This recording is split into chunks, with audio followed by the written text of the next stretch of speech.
Era mais um dia tranquilo de plantão. A enfermeira lhe chamou para avaliar um paciente que estava precisando de veia central. Você foi lá, viu que realmente tinha indicação, posicionou o paciente, pintou, colocou os campos, puncionou a veia, foi tudo tranquilo. E aí você pediu um raio-x de tórax e quando viu o raio-x, o catéter estava numa posição diferente da que você esperava. O que você deve fazer nessa situação?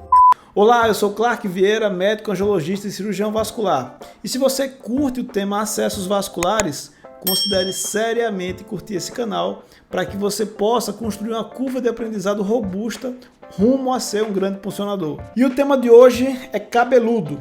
Posições anômalas do catéter central, o que devemos fazer?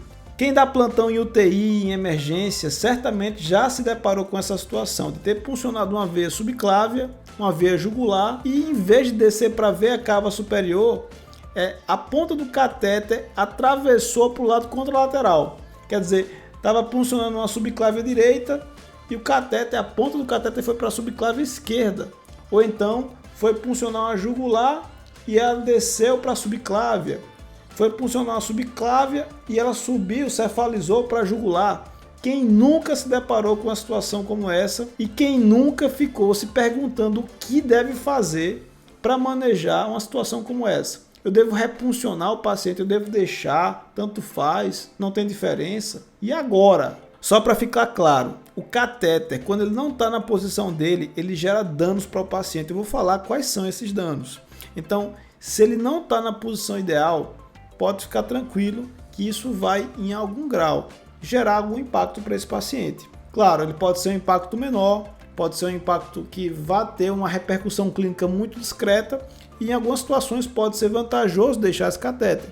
Mas sabemos que frequentemente a permanência desse catéter num ambiente diferente do que ele foi projetado para funcionar é uma grande fonte de problemas em algumas situações, então a gente não pode perder isso de vista. E antes de falar sobre efetivamente o que é a posição errada ou o que é a posição anômala, a gente precisa primeiro conhecer qual é a posição certa. São 4 características que vão dizer que o nosso catéter está bem posicionado. Primeiro, ele tem que estar dentro de uma veia central. Depois, ele tem que estar fora do coração, do saco pericárdico. O catéter tem que estar paralelo ao eixo longitudinal da veia e ele não deve encostar nas paredes da veia ou do coração, o endotélio.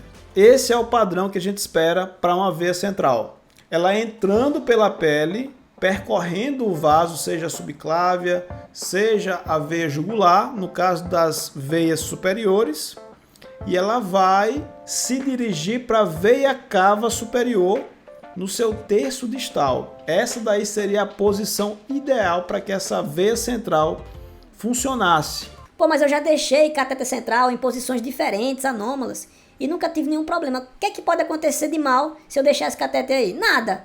E na verdade, pode. O catéter foi feito para funcionar em veias de grande calibre, como é a veia cava superior, no caso das veias superiores, e da veia cava inferior, como é o caso da veia femoral.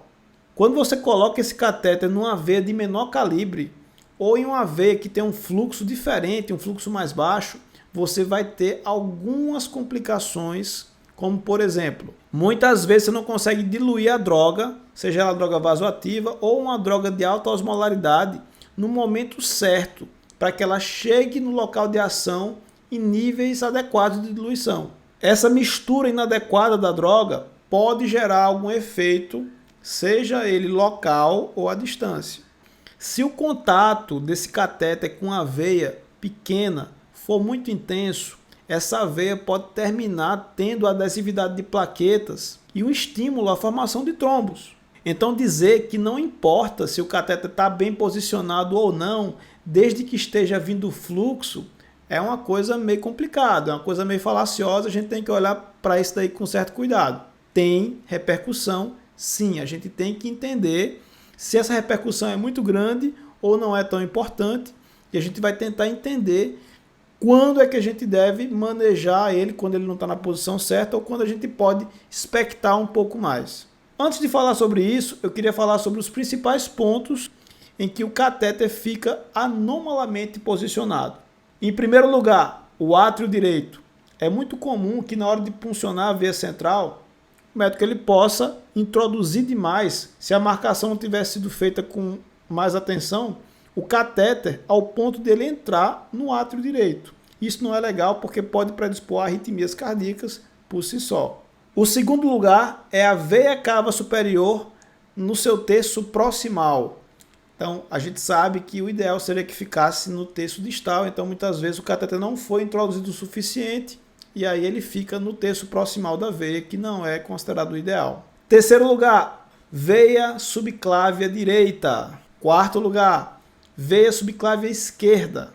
Quinto lugar, veia jugular interna direita. Só para você entender, o médico puncionou na subclávia direita e o catéter cefalizou para a veia jugular interna direita. Ou então o médico puncionou na veia subclávia direita e ele foi para a veia subclávia esquerda. Ou ele puncionou na veia subclávia esquerda e ele foi para a direita.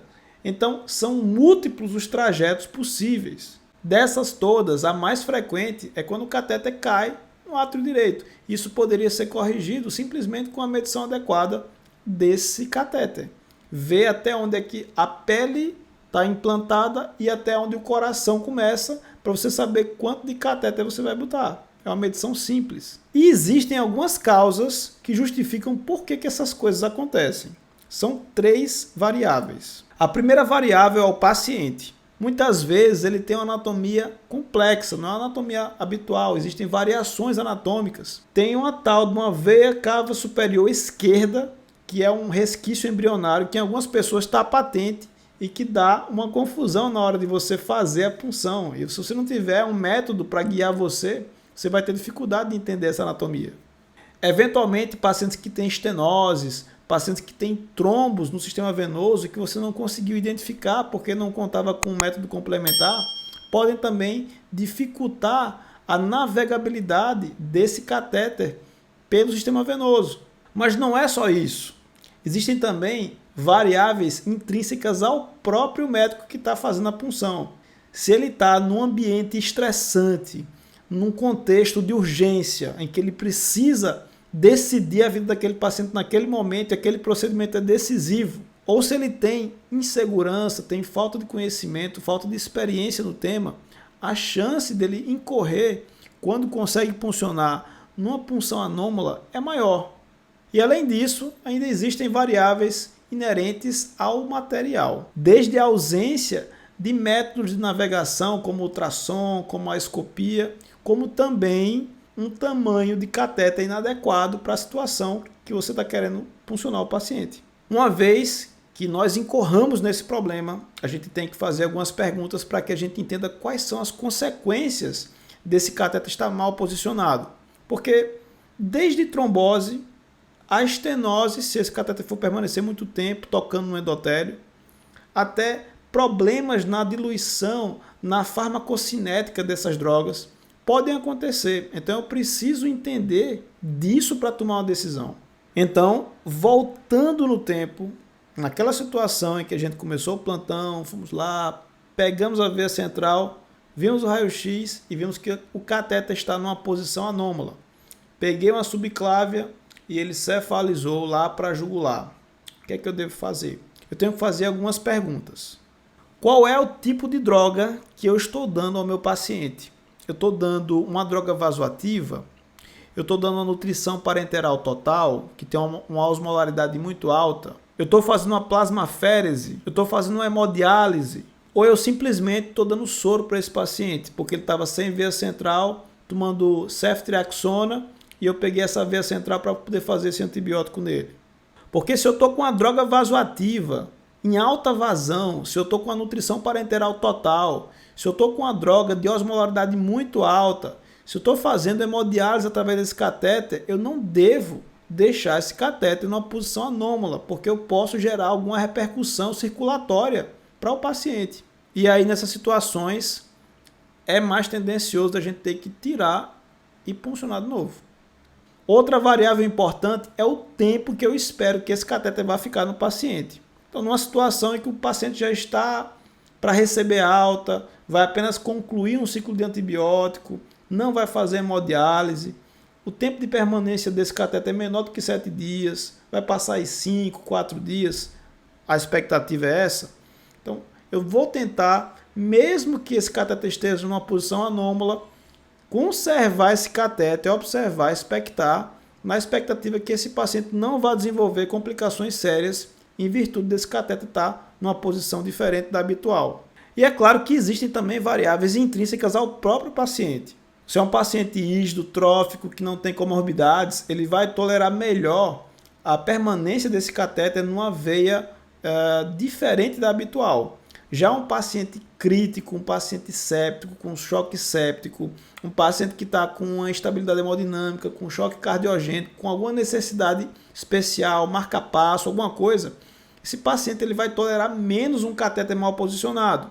Então, eu tenho que considerar essas 3 variáveis: o tipo da droga que eu estou usando, por quanto tempo esse cateter vai ficar, e se meu paciente é um paciente que é mais complicado ou é menos complicado, para mim decidir se eu devo deixar esse cateter mal posicionado como está e observar, ou se eu devo de imediato tirar esse cateter e repuncionar ou no mesmo sítio ou em outro sítio.